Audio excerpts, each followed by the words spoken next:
ನಮಸ್ಕಾರ ಸ್ನೇಹಿತರೆ. ಈಗ ನೀವು ನೋಡ್ತಾ ಇರೋದು ನಮ್ಮ ಗಡಿಯಲ್ಲಿ ದೇಶ ಕಾಯ್ತಾ ಇರೋ ಸೈನಿಕರು ಡ್ಯೂಟಿ ಮಾಡೋ ಜಾಗನ.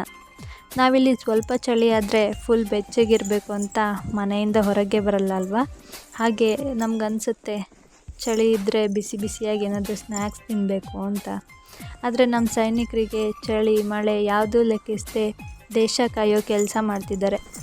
ಅವ್ರಿಗೆ ಚಳಿಯಾದಾಗ ಬಿಸಿಯಾಗಿ ಸ್ನ್ಯಾಕ್ಸ್ ಇರಲಿ, ಹೊಟ್ಟೆ ತುಂಬ ಊಟ ಸಿಕ್ಕಿದ್ರೆ ಸಾಕಲ್ಲ ಅನ್ನೋ ಮನೋಭಾವನ ಇಟ್ಕೊಂಡಿರ್ತಾರೆ.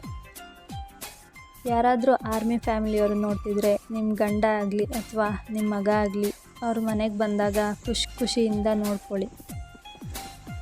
ಯಾಕಂದರೆ ಅವರು ಅಲ್ಲಿನೇ ತುಂಬಾ ಕಷ್ಟಪಟ್ಟು ಬಂದಿರ್ತಾರೆ. ಇಲ್ಲಿ ಅವ್ರನ್ನ ಖುಷಿಯಾಗಿ ನೋಡ್ಕೊಳ್ಳೋದು ನಮ್ಮ ಜವಾಬ್ದಾರಿ ಅಲ್ವಾ? ಹಾಗಾಗಿ ಹೇಳಿದೆ. ಈ ವಿಡಿಯೋದಲ್ಲಿ ಏನಾದರೂ ತಪ್ಪಿದ್ರೆ ದಯವಿಟ್ಟು ಕ್ಷಮಿಸಿ. ಹಾಗೆ ಈ ವಿಡಿಯೋ ಇಷ್ಟ ಆದರೆ ಪ್ಲೀಸ್ ಲೈಕ್ ಮಾಡಿ, ಶೇರ್ ಮಾಡಿ, ಕಮೆಂಟ್ ಮಾಡಿ.